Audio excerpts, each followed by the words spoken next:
देखो इसका कंसेप्ट थोड़ा सा सीख लो, ज़रूरी है, क्योंकि बायोलॉजी में जो है ना एक कॉमन चीज़ आते रहता है। तो इससे होगा क्या, तो पढ़ोगे फिर जब टर्म ये आएगा तो फिर समझने में कोई कन्फ्यूजन नहीं होगा, दिक्कत नहीं होगा। जैसे सुने होगे पॉपुलेशन, शब्द सुने होगे, पॉपुलेशन जनसंख्या के लिए यूज करते हैं। और कम्युनिटी भी सुने होगे, जिसको समुदाय कहते हो, ठीक है। कहता है एक group of organism of the same species, मतलब सेम स्पेसीज का जो ऑर्गेनिजम्स का जो ग्रुप है, जो पार्टिकुलर किसी एरिया में रहता है, उस एरिया का क्या कहते हैं, पॉपुलेशंस कहते हैं, समझे। इसलिए पार्टिकुलर एरिया लिखा हुआ है। क्या लिखा हुआ है,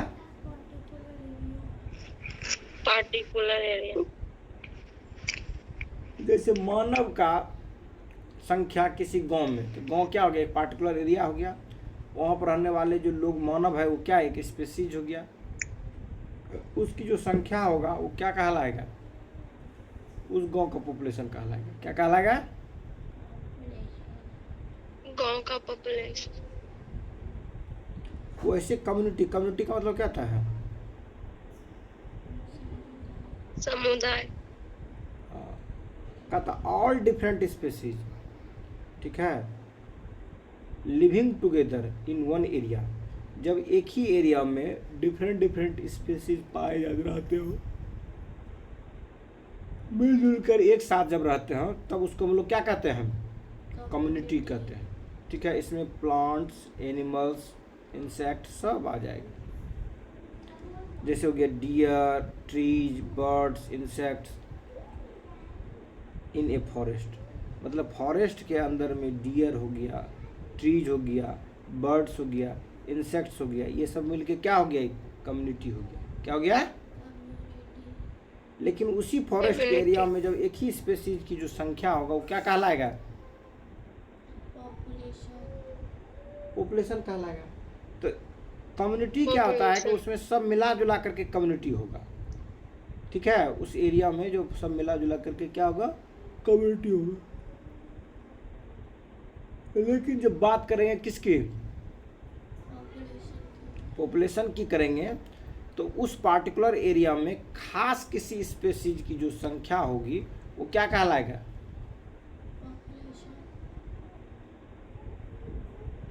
पॉपुलेशन कहलाएगा, समझे।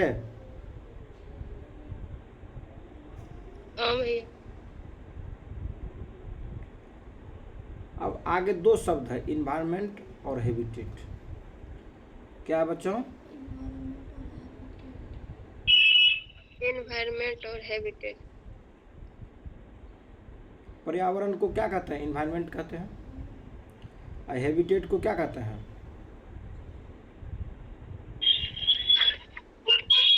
आवास कहते हैं, ठीक है।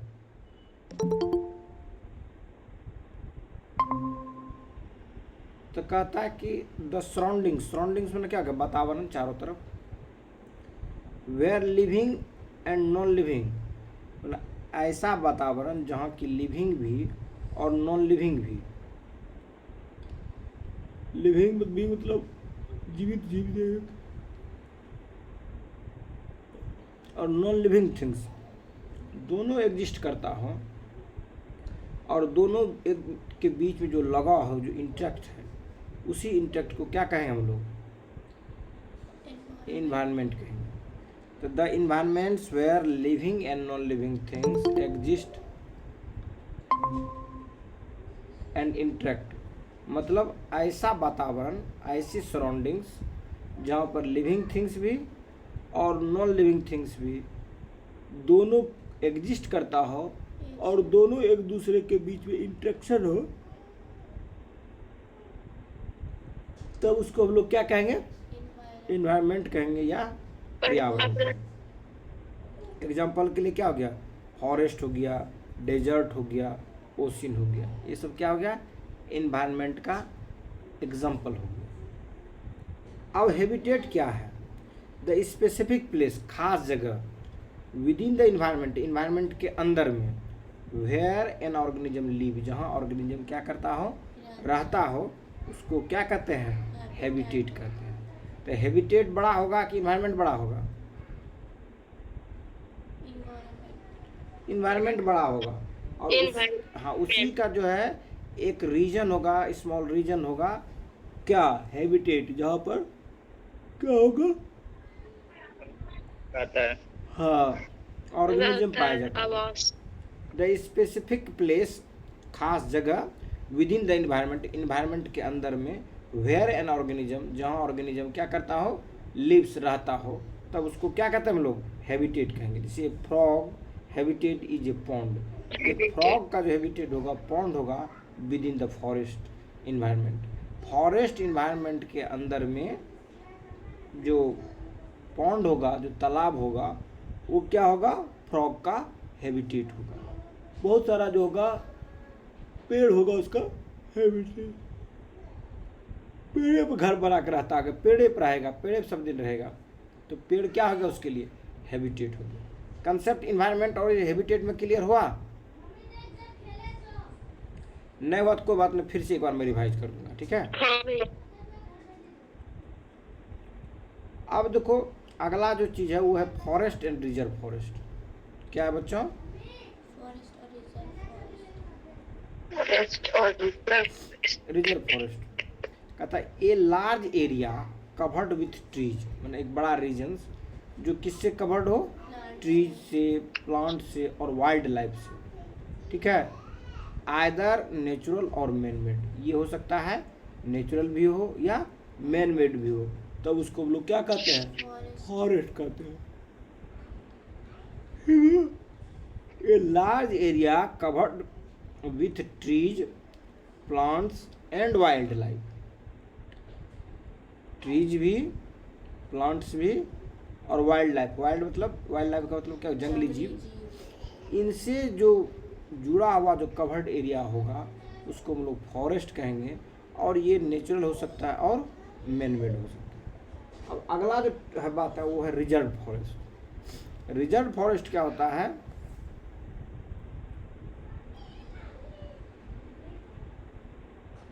कहता है ए प्रोटेक्टेड फॉरेस्ट एरिया। कैसा area, protected forest area declared by the government, government ने जिसे डिक्लेयर्ड किया गया है वो protected, where the cutting, hunting और other human activities are restricted और regulated to the conserve wild life and nature. प्रकृति का या वहाँ के रहने वाले जीव जो है उसके रेगुलेट करके या उसके रोकथाम के लिए उसमें जो है गवर्नमेंट क्या करता हो,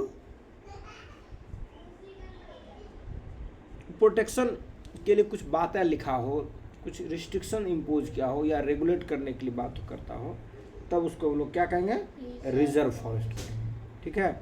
इस फॉरेस्ट में क्या होगा कि जो ट्री का जो कटिंग होगा या जो शिकार करना होगा या अन्य मानव की जो एक्टिविटीज होगी वो रिस्ट्रिक्टेड होगी या नहीं तो रेगुलेटेड होगा, किसको जाना है, किसको परमिशन है, ठीक है। ऐसा क्यों होगा, ऐसा वाइल्ड लाइफ को कंजर्व करने के लिए और नेचर को कंजर्व करने के लिए। अगला जो दो टर्म है वो है वाइल्ड लाइफ सेंचुरी और नेशनल पार्क। क्या है, वाइल्ड लाइफ सेंचुरी और नेशनल पार्क। कहता है ये प्रोटेक्टेड एरिया, ये भी जो होता है सुरक्षित एरिया होता है, जैसे प्रोटेक्टेड फॉरेस्ट था वैसे ये प्रोटेक्टेड एरिया होगा, where animals and birds live safely, जहाँ पर एनिमल और बर्ड लाइव सेफली होगा in their natural habitat, natural habitat में। Some human activities like grazing may be allowed, उसमें ग्रेजिंग जो है अलाउड रहता है। जैसे एग्जांपल में हो गया भारत बर्ड सेंचुरी, ये वाइल्ड लाइफ सेंचुरी का एग्जांपल है, बर्ड सेंचुरी का, भारत बर्ड सेंचुरी। अब नेशनल पार्क क्या होता है इसको समझो। कहता है ये मोर रिस्ट्रिक्टेड, ठीक है, ये मोर रिस्ट्रिक्टेड प्रोटेक्टेड एरिया। ये जो होगा नेशनल जो सेंचुरी देख रहे हो, वाइल्ड लाइफ सेंचुरी, उससे ज़्यादा ये प्रोटेक्टेड रिस्ट्रिक्टेड एरिया होगा, ठीक है, for wild life and habitat. और ये क्या कहता है कि ये ऑल्सो प्रिजर्विंग द लैंडस्केप, वहाँ के जो लैंड का जो स्केप है, किस तरह से क्या बनावट ज़मीन का, पेड़ पौधे को भी और वहाँ के इकोसिस्टम्स, उसको भी क्या करेगा, कंजर्व करेगा या उसको सुरक्षित करेगा। इसमें no human activities is allowed inside, इसके अंदर में कोई भी ह्यूमन एक्टिविटीज अलाउड नहीं होगा। लेकिन जैसे सेंचुरी था, वाइल्ड लाइफ सेंचुरी में कुछ जो है ह्यूमन एक्टिविटीज अलाउड रहता है, सब नहीं, कुछ सम ह्यूमन एक्टिविटीज अलाउड रहता है। ठीक है, जैसे जिम कॉर्बेट नेशनल पार्क, ठीक है, काजीरंगा नेशनल पार्क, ये सभी क्या है, नेशनल पार्क का एग्जांपल। ये सभी नेशनल पार्क का एग्जाम्पल है। National park. ठीक है, एक बार तो सब बता दिए, अब फिर से इसको समझ लो बढ़िया से, क्योंकि बहुत महत्वपूर्ण ये क्या है, कंसेप्ट है, किस चीज़ का, बायोलॉजी, इन्वायरमेंट, सब चीज़ को समझने के लिए। और एग्जाम में बराबर पूछता है, तुम लोग याद भी करते हो कि नेशनल पार्क, बर्ड सेंचुरी, फलना सेंचुरी, चिल्ला सेंचुरी, याद करते हो ना? जी सर। यस हाँ, सर। तो बराबर जो याद करते हो, तो इस याद करने से पहले कंसेप्ट भी क्लियर होना चाहिए कि होता क्या है ये। या बार बार जो पढ़ोगे इस चीज़ों को, तो पढ़ने में भी ये बातें आती है ना? अरे पढ़ते जब हो तो ये सब टर्म आता है ना बार बार। जी सर। जी सर। तो पहला जो हमने बताया था, इसको समझ लो बढ़िया से, क्योंकि एग्जाम में जो था ना, इसका कंसेप्ट से क्वेश्चन पूछता है। बेटा आगे, बेटा कौन मार रहा है बेटा को? कोई मार रहा बेटू को? कौन मार रहा है बेटू को? कौन मार रहा बेटू को? अरे बेटू कौन मार रहा? देव के पास खेल रहा है। देव गया बेटू का। चलो देखो ध्यान से फिर से सुनो। पॉपुलेशन जो होगा किसी खास एरिया में, मतलब पार्टिकुलर एरिया में किसी खास स्पेसीज का, समझे? कोई स्पेसीज होगा, उस स्पेसीज की जो नंबर ऑफ इंडिविजुअल्स होगा, उस इंडिविजुअल्स की संख्या को क्या कहेंगे? पॉपुलेशन कहेंगे। जैसे उदाहरण के लिए एक फॉरेस्ट लिए, जैसे उस फॉरेस्ट का नाम बोलो, कौन फॉरेस्ट का नाम? जैसे बिंद्रावन जंगल, सुने हो नाम? सतपुरा का जंगल सुने नाम? तो जैसे सतपुरा का जंगल का नाम हो गया, जंगल का नाम हो गया सतपुरा का जंगल। अब उस सतपुरा के जंगल में कितने बाघ हैं? मान लो 1000 बाघ हो गया, तो सतपुरा के जंगल में बाघों की जो जनसंख्या हो गई, या बाघों की जो पॉपुलेशन हो गई, 1000 हो गई। अब समझ में आया? हाँ। पार्टिकुलर एरिया में जब किसी खास स्पेसीज की या किसी स्पेसीज के टोटल इंडिविजुअल्स की जो ग्रुप होगा, जो उसकी जो संख्या होगी, उसी संख्या को पॉपुलेशन कहा जाता है। ठीक है, a group of organism of the same species के ग्रुप ऑफ ऑर्गेनिज्म जो होंगे, जो रहते हैं living in a particular area, खास एरिया में जब रह रहे होंगे, तब उसको कहेंगे उसका जनसंख्या। जैसे उदाहरण के लिए all dears in a forest, एक जंगल का लिया कोई फॉरेस्ट, उस फॉरेस्ट में रहने वाले जितने डियर होंगी, वो डियर की जो संख्या होगा वो क्या कहलाएगा? पॉपुलेशन कहलाएगा। ठीक है, उसके जो ग्रुप होंगे टोटल मिला के क्या कहलाएगा? पॉपुलेशन। जबकि कम्युनिटी की जब बात करते हैं, तो यहाँ पर क्या होगा कि अलग अलग स्पेसीज, चाहे वो प्लांट का हो या एनिमल्स का हो या बर्ड्स का हो, सब मिलकर के एक कम्युनिटी बनता है। तो क्या कहता है इसमें कि ऑल डिफरेंट स्पेसीज, मतलब जितना भी वहाँ पर रहने वाले स्पेसीज है, चाहे वो प्लांट्स का हो, एनिमल्स का हो या किसी का भी हो, लिविंग टुगेदर, एक साथ जब रहता है इन वन एरिया, एक एरिया में, तब उसको हम लोग क्या कहते हैं? कम्युनिटी कहते हैं। फॉर एग्जांपल के लिए deer, tree, birds and insect in a forest, ये सभी जो है फॉरेस्ट में सब मिल करके एक कम्युनिटी का निर्माण करता है। लेकिन यही कम्युनिटी जब क्या होगा? इंटरेक्ट होगा किससे? नॉन लिविंग थिंग से। जैसे वाटर वहाँ का हो गया, हवा वहाँ का हो गया, ठीक है, और भी चीज़ें वहाँ का हो गया, सॉइल हो गया, फला चिल्ला, तब यही कम्युनिटी क्या हो जाता है? इन्वायरमेंट हो जाता है वहाँ के लिए। ठीक है, अब आगे का जो टर्म है वो इन्वायरमेंट है। कहता है the surroundings where living and non living exist. यहाँ पर क्या कहता है? लिविंग भी और नॉन लिविंग भी दोनों एग्जिस्ट करता हो वैसे सराउंडिंग्स को, और आपस में इंटरेक्ट भी हो लिविंग और नॉन लिविंग के बीच में, लिविंग के बीच, तब उसको हम लोग क्या कहेंगे? इन्वायरमेंट कहेंगे।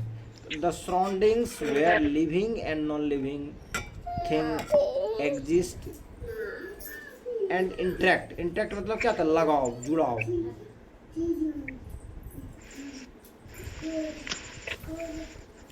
इंटरेक्ट का मतलब क्या था बच्चों, लगाव या जुड़ाव, लगाओ। या जुड़ाव, इंटरेक्ट, इसी से बना इंटरेक्शन। तो कहता the surroundings where the living and non living things exist. Living thing और नॉन लिविंग थिंग जो एग्जिस्ट करता हो और एक दूसरे में जो इंटरेक्ट होता हो, उस इंटरेक्ट के कारण जो सराउंडिंग्स है, जो वातावरण है, उस वातावरण को ही इन्वायरमेंट कहते हैं या पर्यावरण कहते हैं। ठीक है। अब हैबिटेट जो होगा वो क्या होगा, इन्वायरमेंट का एक छोटा पार्ट होगा, एक स्पेसिफिक प्लेस होगा। तो कहता है कि the specific place with in the environment, environment के अंदर में जो स्पेसिफिक जगह होगा, वेयर एन ऑर्गेनिज्म लिव, जहाँ पर ऑर्गेनिज्म रहते होंगे, तो उसको क्या कहेंगे, हैबिटेट कहेंगे। जैसे एक मेढक के लिए पॉन्ड जो होगा किसी फॉरेस्ट की, इन्वायरमेंट वाले किसी फॉरेस्ट का, वो क्या हो जाएगा, हैबिटेट हो जाएगा। जैसे किसी जीव के लिए पेड़ क्या हो जाएगा, हैबिटेट हो जाएगा। हैबिटेट में आवास हो गया। अब अगला देखो, अगला है फॉरेस्ट और रिजर्व फॉरेस्ट। फॉरेस्ट किसको कहेंगे, जहाँ ट्रीज हो, प्लांट्स हो, वाइल्ड लाइफ हो और ये लार्ज एरिया को कवर करता हो, तब उसको क्या कहते हैं हम लोग, फॉरेस्ट कहते हैं। ये हो सकता है नेचुरल हो या मैन मेड हो। ठीक है, तब उसको क्या कहें, फॉरेस्ट। यही फॉरेस्ट, रिजर्व फॉरेस्ट कब होगा, जब उस फॉरेस्ट में, जो फॉरेस्ट के अंदर में जो एक्टिविटीज़ है, उस एक्टिविटीज़ पर रिस्ट्रिक्शंस हो या कुछ रेगुलेशन हो, तब कहेंगे रिजर्व फॉरेस्ट। कहता है ये protected forest area declare by the government. ये प्रोटेक्टेड फॉरेस्ट एरिया डिक्लेयर किया जाए गवर्नमेंट के द्वारा, वेयर जहाँ कटिंग ट्रीज, हंटिंग और other human activities are restricted और regulated to conserve wild life and nature. Wild life और नेचर को मतलब कंजर्व करने के लिए ह्यूमन एक्टिविटीज़ या ट्री का कटिंग या जीवों का शिकार, उस पर क्या हो, रिस्ट्रिक्शंस हो या उस पर नियंत्रण हो, तब क्या कहेंगे, इसको हम लोग रिजर्व फॉरेस्ट कहेंगे। समझे। अब वाइल्ड लाइफ सेंचुरी समझो। वाइल्ड लाइफ सेंचुरी जो जगह जिसे रिस्ट्रिक्टेड फॉरेस्ट बता रहे थे, उसी के हिसाब से इसको देखेंगे कि ये प्रोटेक्टेड एरिया, ये भी एरिया जो होगा प्रोटेक्टेड एरिया होगा, where animal and birds live together, जहाँ पर एनिमल और बर्ड्स दोनों साथ में रहेंगे इन देयर नेचुरल हैबिटेट, जो उसके नेचुरल हैबिटेट है। Some human activities like grazing may be allowed. कहता है इस वाइल्ड लाइफ सेंचुरी में कुछ ह्यूमन एक्टिविटीज़ क्या होगा, अलाउड रहेगा। जैसे एग्जांपल में दिया, grazing may be allowed, grazing हो सकता है अलाउड। लेकिन जब नेशनल पार्क की बात करेंगे तब इसमें कुछ अलाउड नहीं होगा। ठीक है। कहता है ये more restricted protected area for the wild life and their habitat. Wild life और उनके हैबिटेट के लिए इसमें ज़्यादा रिस्ट्रिक्शंस होगा।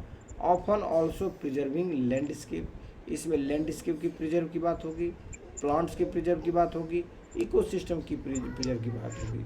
और साथ ही साथ इसमें मानव का कुछ एक्टिविटीज अलाउड था, लेकिन यह no human activities is allowed inside, कि इसके अंदर में कोई ह्यूमन एक्टिविटीज अलाउड नहीं रहेगा। जैसे Jim Corbett national park. Concept घूमने जा सकते कि नहीं, नेशनल पार्क में अंदर में घूमने के लिए अलाउ है कि नहीं? हाँ है, लेकिन ह्यूमन एक्टिविटीज कुछ नहीं होगा उसमें। चारों तरफ गाड़ी में थी लगा रहेगा, क्या कहते हो, वो जैसे पैसा वाला नहीं होता, जाला टाइप, जाला टाइप उसका लगा।